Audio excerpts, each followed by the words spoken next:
aku, kakek busuk? Aku tidak pernah merasa perlu untuk mengingat siapapun. Tindakanmu yang dulu keliru, Sudamani. Kau telah menyisakan seorang dari 13 pendekar pedang Halimun Petak. Oh, kau tentu gadis binal itu, ha? Oh. Waleh.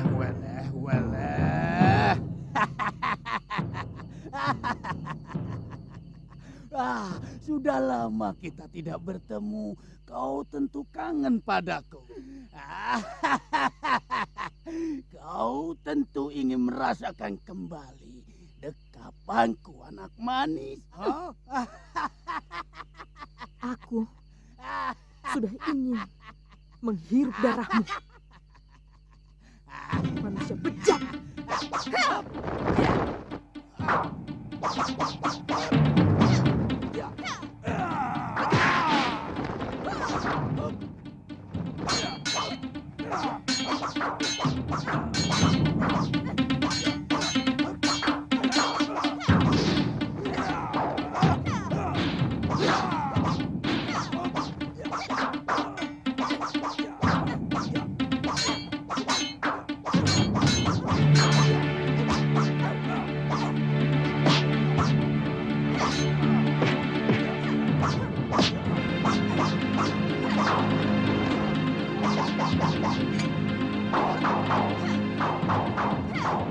Di tempat Sudomanik ada dua orang pendekar yang mana dua pendekar itu ingin membalaskan dennya kepada Sudomanik yang mana Sudimanik itu melihat seorang wanita yang ia kenali yang ternyata adalah Nila Saroya yang mana Nika Saroya itu ingin membalaskan dendamnya. Ia juga membawa anaknya yang ternyata juga adalah titisan Sudomanik untuk melihat bapaknya yang manusia dan hatinya merupakan iblis dan biadab.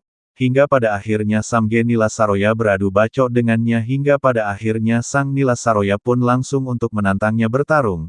Dalam pertarungan itu Sang Empu Pendekar 8 lengan itu, meskipun mengeluarkan akan kekuatannya maka ia tidak bisa untuk melawannya, hingga pada akhirnya Samge Pendekar 8 lengan itu kewalahan dan kalah melawan seorang wanita yang pernah ia gauli, dan kekuatannya merupakan hampir sama dengan pemuda yang tempo hari ia temui. Yang jurus-jurusnya itu sama dengannya, hingga pada akhirnya tanpa ampun ia mencabik tubuhnya dengan pedang yang sangat ganas.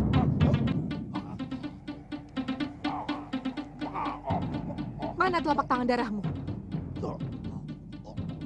Ayo, hancurkan.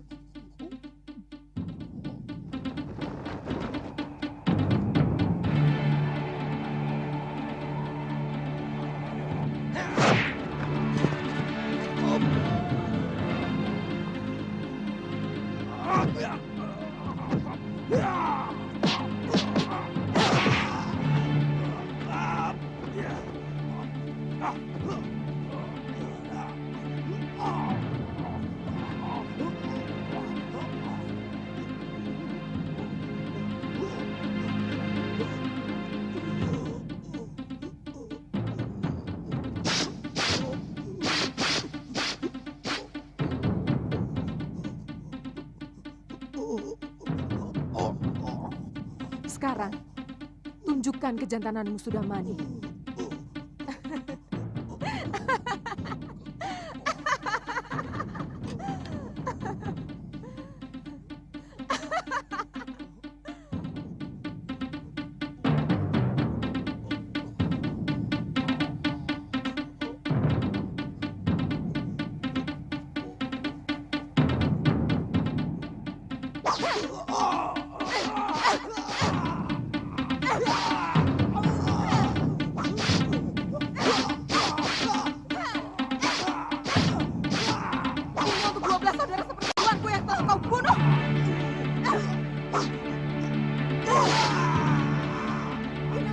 Yang sudah kau rebut.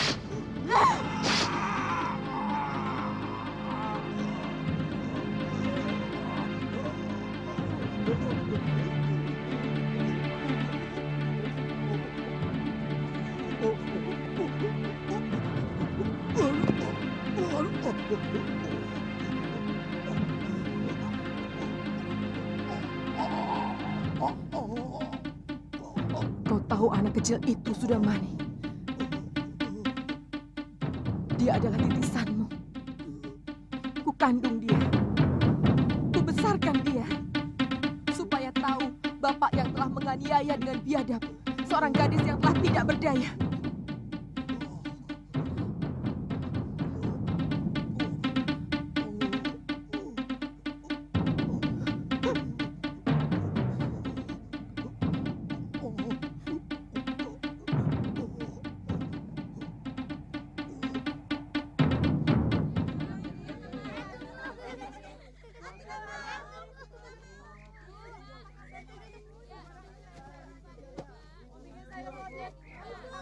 Di tempat berbeda di suatu negeri yang dianugerahi kemakmuran, yang mana negeri tersebut di sebuah tempat yang bernama Kembang Jenar, di dalamnya ternyata ada segerombolan maling-maling negara yang belum diketahui oleh Sang Ri Sedayu. Kembang-kembang Jenar yang itu adalah sebutan seorang raja, di mana ada beberapa orang yang memeras dan menaikkan akan pajak negeri tersebut, sampai setinggi-tingginya, hingga pada akhirnya Suliwa dan Galuh Parwati itu, melihat semua itu dan ingin melawan akan orang-orang tersebut.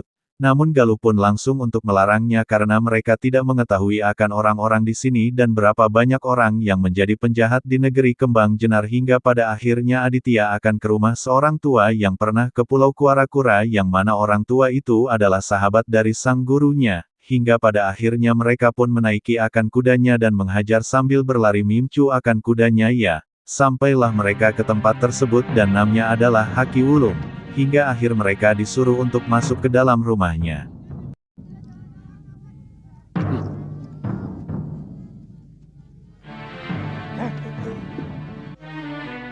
Mana setornya?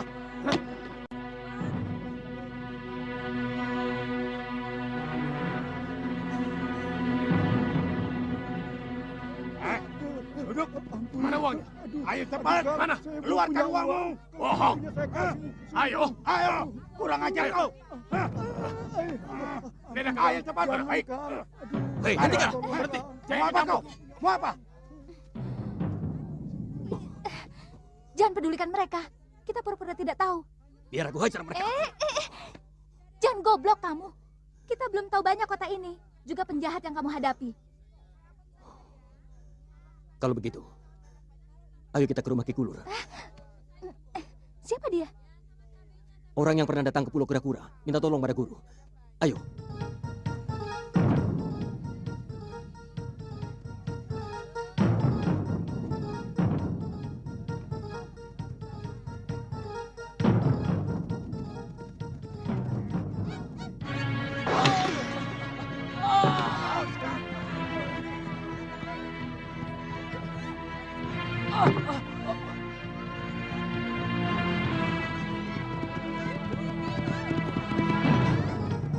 Hai, berhenti kalian! Hei! Kamu yang memanggil mereka ya? Ayo jawab! Tuan, sungguh saya. Ampun sungguh Tuan. Jangan begitu jauh. Aku masih percaya pada penduduk Kembang Jenar. Bukan begitu ke sana.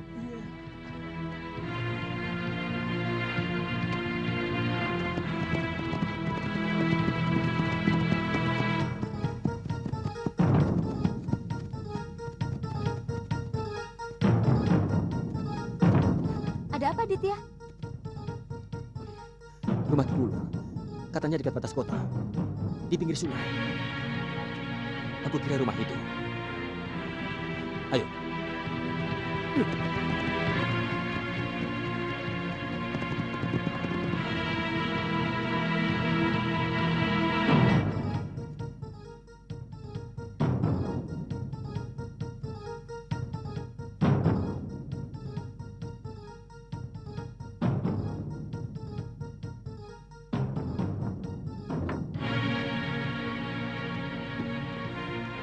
Siapa di sana?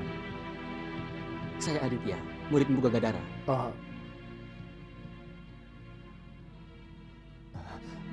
Ayo silakan masuk. Silakan.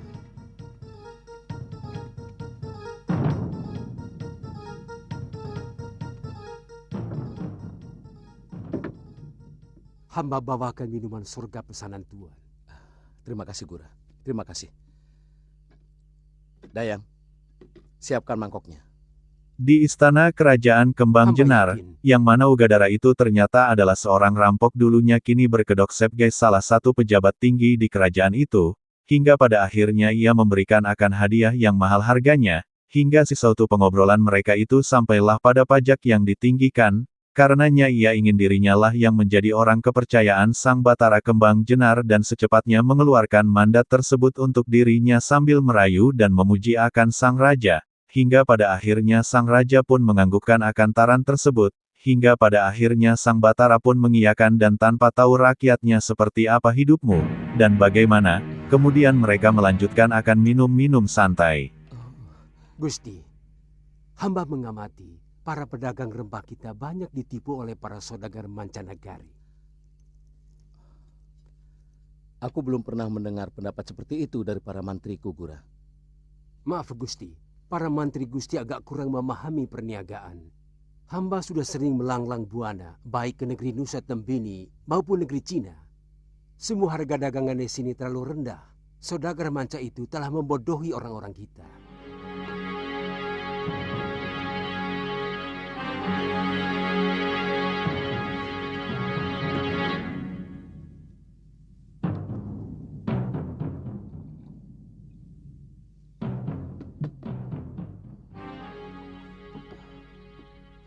Lalu, apa yang harus kita lakukan?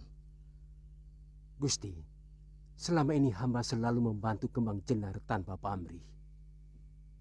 Dan hamba dengan sukarela membantu menjaga keamanan. Karena hanya di sebuah negeri yang aman perdagangan akan bisa lancar. Dan perniagaan yang lancar akan memakmurkan rakyat. Bukankah tujuan perdagangan kita untuk kemakmuran rakyat, Gusti Betara? Kalau saja Gusti Betara mengeluarkan peraturan bahwa seluruh perdagangan harus melewati hamba, terutama sekali para pedagang yang berasal dari mancanegari.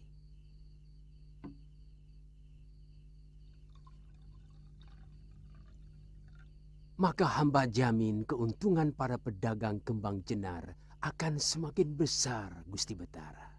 Dan tentu saja pemasukan pajak negeri kita akan semakin besar, Gusti Betara. Gusti Betara di Kembang Jenar masih belum menyadari bahwa Guragada Di tempat Ki adalah Wulung bekas Galuparwati dan Aditya berbicara masalah negeri tersebut, hingga pada akhirnya sampailah pada pembicaraan menumpas kejahatan di negeri Tembang Jenar yang mana di negeri tersebut, banyak sekali kenyataan bahwasanya rakyat diperas akan hartanya, bahkan nantinya mungkin pajak juga dinaikkan sedangkan Kembang Jenar Sang Raja Batara Tidur tidak mengetahui akan hak tersebut. Karena masalah serius inilah Empu Wulung meminta bantuan dan dikirimlah Aditya ke negeri tersebut, hingga mereka pun merencanakan sesuatu tentang penyerangan jikalau tidak bisa semua sekaligus maka, sedikit demi sedikit, mereka akan ditumpas dan lagi mereka ternyata di tempat Uragada yang banyak berkumpul, di tempat Tapi mereka tersebut. malah ditangkap dengan tuduhan menghina juragan Guragada sebagai warga terhormat. Saya yakin, pasti para pembesar negeri mendapatkan bagian dari hasil pemerasan penjahat itu. Saya tidak bisa membayangkan bagaimana sebuah negeri bisa dikuasai oleh rampok dan penjahat. Raden tidak usah membayangkan itu. Kenyataan yang ada di Kembang Jenar ini adalah seperti itu. Tidak ada kedamaian, tidak ada kesenangan, bahkan ketentraman. Padahal tujuan hidup adalah bagaimana caranya kita bisa hidup tenang dan tentram. Kenapa para priagung negeri sebesar ini mau bekerja sama dengan para penjahat? Apa prajurit dan senopatinya tidak mampu menangani para penjahat itu? Saya kira kalau senopati dan prajurit Kembang Jenar mau bertindak, mereka pasti cepat dilibas. Kenapa tidak mereka lakukan? Apa mereka tidak kasihan pada rakyat? Juga nama baik negeri ini bisa cemar jika negeri ini dipenuhi para penjahat. Saya yakin ada kerjasama di antara mereka. Apa untungnya bekerja sama dengan para penjahat itu? Banyak. Paling tidak mereka bisa menikmati setoran dari hasil kejahatan yang dilakukan orangnya Guragada. tanpa harus mengotori tangan mereka. Paman, di mana orang-orang Guragada itu sering berkumpul? Mereka sangat kuat, Den. Tadinya saya kira Paman Ganggadara akan mengerahkan kawan-kawannya untuk menumpas mereka. Maaf, Paman. Paman jangan meremehkan kami. Bukan begitu, Nini. Tapi yang saya katakan adalah benar. Mereka banyak sekali. Mereka tersebar di mana-mana. Yang terbanyak berada di penginapan milik Guragada dan di rumah makan yang juga miliknya. Paman, Paman tidak usah putus asa. Semua masalah ada cara penyelesaiannya. Kita tidak akan menang kalau melawan mereka semua. Kita hancurkan mereka satu persatu sampai mereka putus asa. Bagaimana, Paman?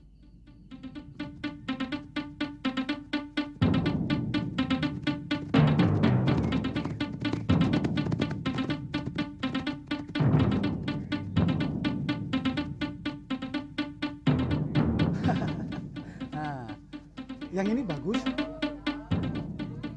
Itu dia. Keesokan harinya Galuparwati dan Aditi pun langsung untuk ke Snaa dan mendapati anak buah dari Uragada itu terpencar sampailah mereka berdua di warung makan hingga pada akhirnya, Sang Aditya dan juga Galuparwati itu makan di tempat itu hingga pada akhirnya sang penjahat mendekati mereka berdua karena rasa penasarannya sang penjahat tersebut.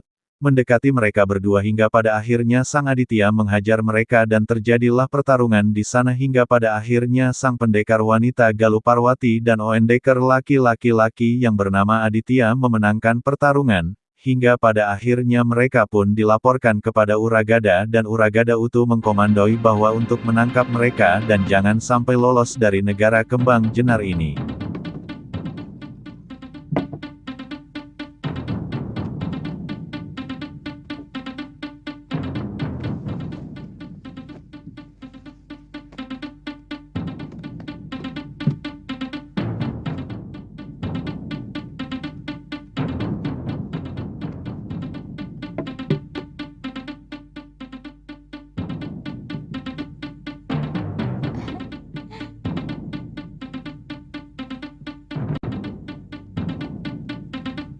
Nikmatnya. Kisanak berdua dipanggil oleh tuan itu. Dipanggil. Iya. Wow.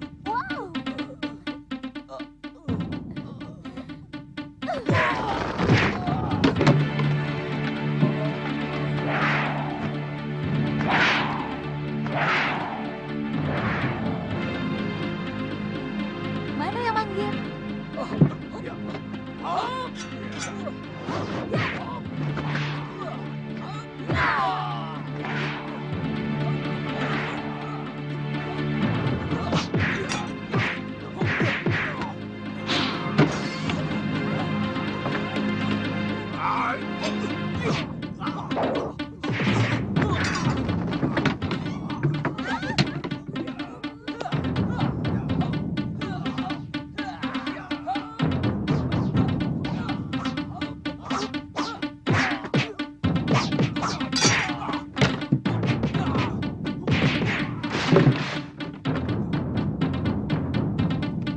Layan,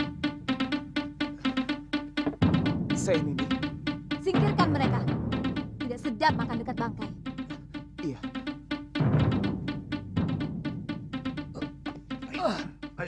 Tuan-tuan tidak usah takut.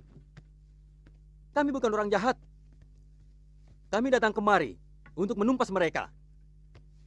Saya minta kalian semua berani melawan bromocorah-bromocorah ini. Mereka akan semakin merajalela kalau kalian hanya diam saja. Ingat, kalau kalian takut, mereka akan semakin berani. Tapi kalau kalian berani, bromocorah itu pasti takut.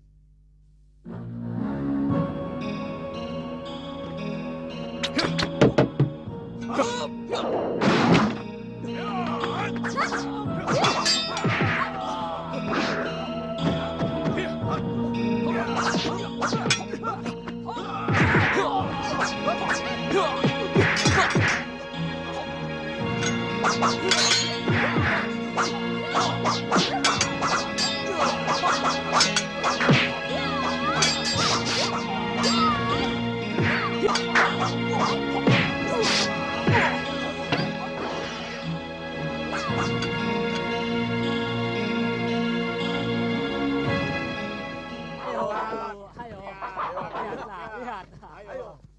Celaka! Celaka! Kawan-kawan kita ditumpas. Mana Gusti Gura? Tenang, Tobil. Bicaralah yang tenang, Tobil. Beliau harus dikasih tahu. Ada apa? Kawan-kawan kita di rumah makan habis dibantai. Hah? Ada apa? Ampun Gusti Gura. Ada 2 orang pendekar yang mengobrak-abrik rumah makan.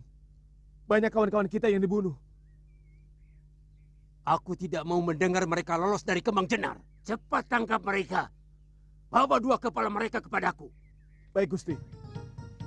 Ayo, cepat.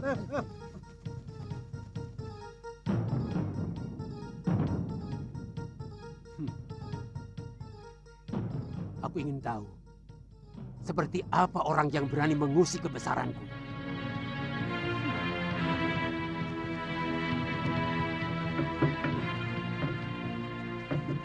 Sin berpindah ke negeri Malwapati, yang mana ada 3 orang yang berada di sana hingga pada akhirnya mereka pun bertanya kepada penjaga dari negeri itu untuk bisa mengabdikan dirinya untuk sang permaisuri raja, hingga pada akhirnya Samge penjaga itu pun tidak berani untuk mengiyakan karena ia hanyalah prajurit biasa yang mana ternyata itu adalah siluman dari serigala yang tempo harinya dikalahkan oleh Samge Prabu Angling Dharma, yang mana sang Prabu Angling Dharma itu membuatnya dalam keadaan malu, hingga akhirnya sang ketiga cewek itu pun pergi dan mengetahui akan Kaputren Putri ada di mana. Di sana ada permaisuri raja.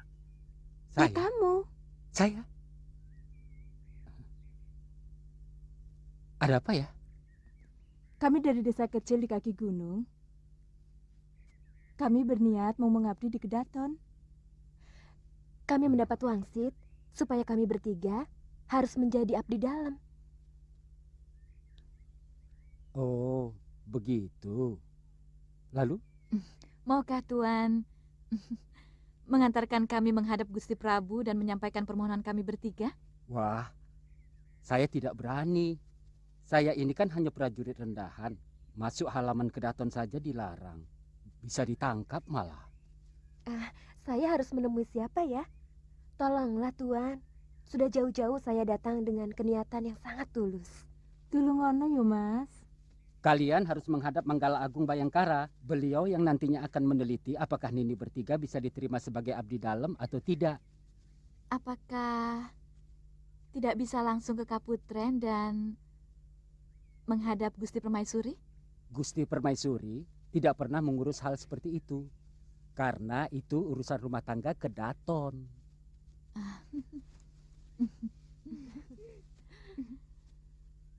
Kalau saya boleh tahu, di sebelah mana Kaputren? Di belakang, sebelah barat. Terima kasih ya.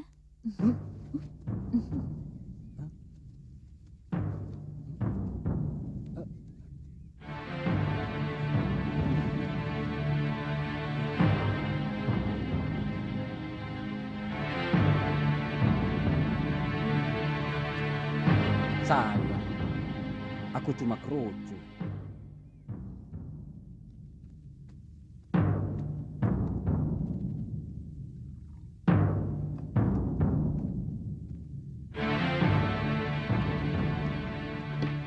Siapa pemilik penginapan ini?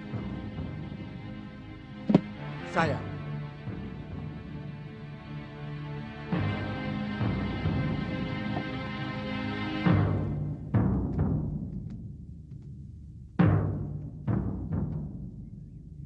Aku perlu bilik yang paling bagus. 2 bilik.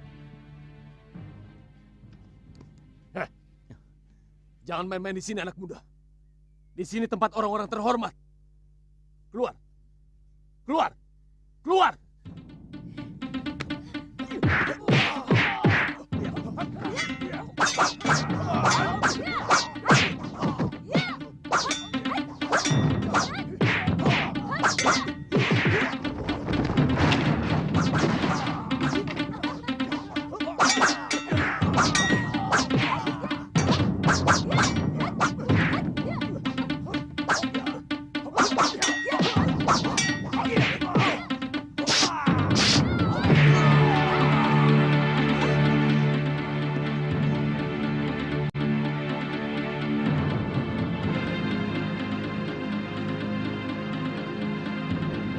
Di tempat berbeda kita diperlihatkan akan Gaku Parwati dan Sang Aditya mereka semakin menggila membuat kerusuhan di tempat strategis di mana para penjahat itu berkumpul, dan bersukaria mereka kewalahan dan akhirnya mereka pun berhasil dihajar oleh Sang Galuh Parwati dan Aditya yang ada di sana hingga ada saatnya Sang Aditya itu langsung untuk menghajar dan kabur dari sana. Tidak lama kemudian datanglah seorang petinggi yang disebut bos pemimpin mereka mendatangi akan tempat tersebut. Lagi daripada itu Sang Uragada itu murka karenanya, ia akan membalasnya entah dengan cara apa ia membalasnya. Kemudian Sang Galuh Parwati pun langsung untuk pergi dari sana bersama dengan Aditya menunggangi kuda, kemudian ke rumah Sang Empu Wulung yang ada di dekat sungai, untuk melaporkan kejadian itu. Ampun, ampun. Soya makanan jangan disia-siakan. Ribut ya ribut. Sudah cari makannya susah. Yang ngerti malah membuat kerusuhan.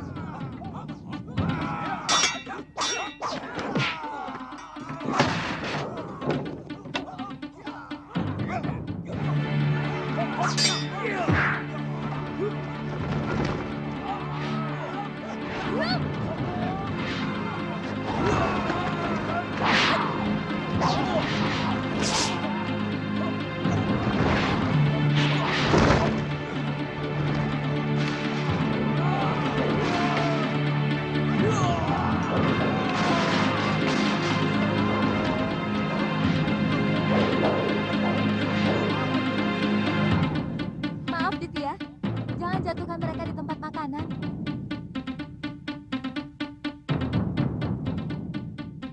Kok melamun? Ilmu apa itu? Sesuai kebutuhan.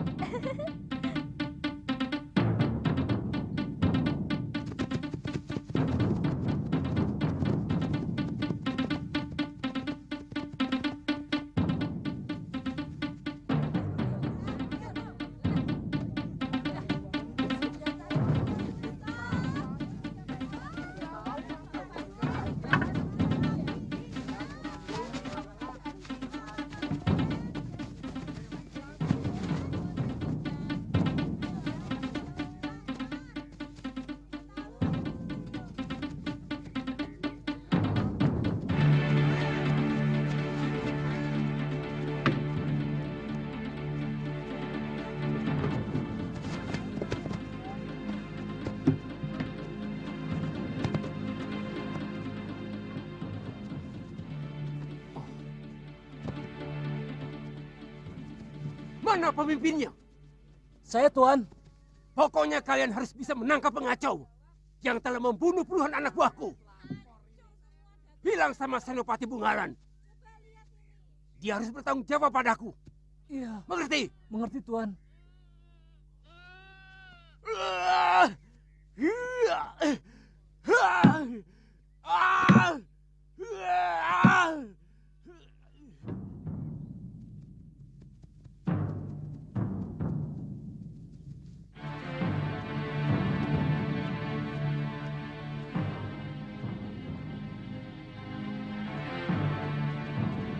Tadi diikutin orang, Dek.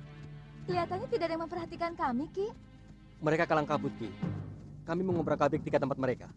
Di rumah makan, di penginapan, dan di pasar. Oh, sebaiknya kita bicara di dalam.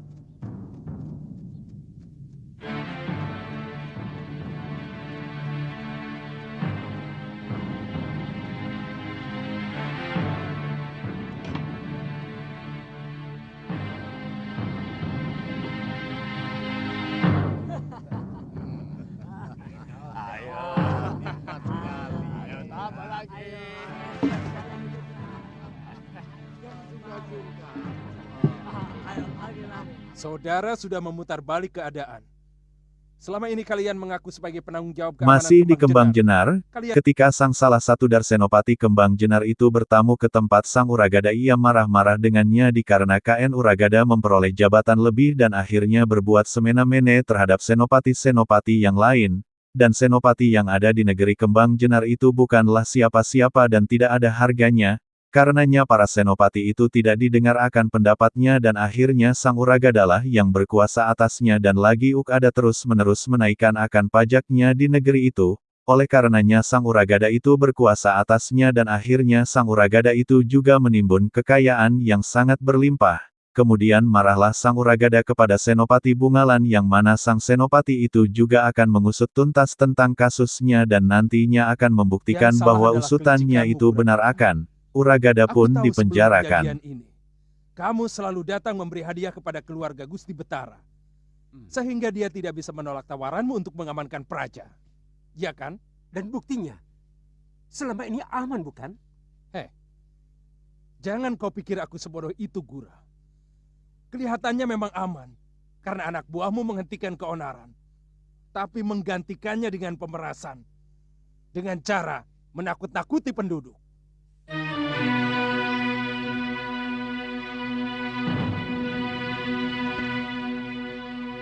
Sekarang mau apa kamu, Senopati? Aku ditegur keras oleh Gusti Betara karena laporanmu. Ini menyangkut martabat dan harga diriku. Kamu harus bertanggung jawab. Sabar, Senopati. Aku akan bicarakan dengan Gusti Betara. Beliau pasti akan merubah keputusannya. Aku tidak butuh. Anak buahku cukup banyak. Keliru. Kalau kamu pikir aku tidak bisa menangkap 2 orang yang telah mengobrak-abrik anak buahmu. Tapi ingat, aku akan menuntut balas padamu dan seluruh anak buahmu. Jangan kamu pikir, semua senopati dapat kau beli dengan uang kotormu.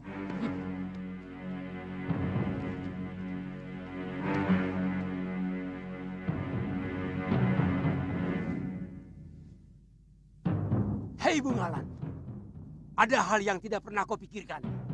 Bahwa Gusti Betara lebih percaya padaku.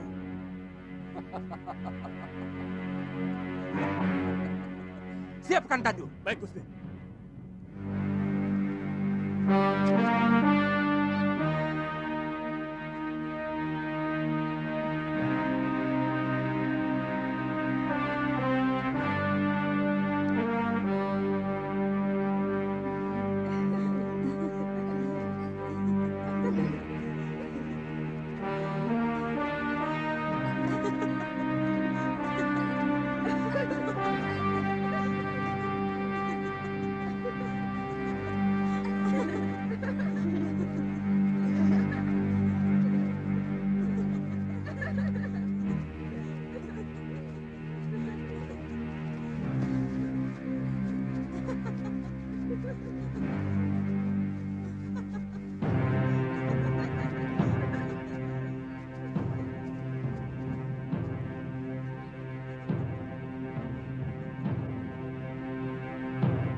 Pasti di balik dinding inilah tempatnya.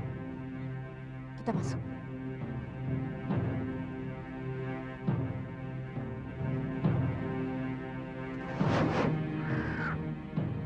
Ah?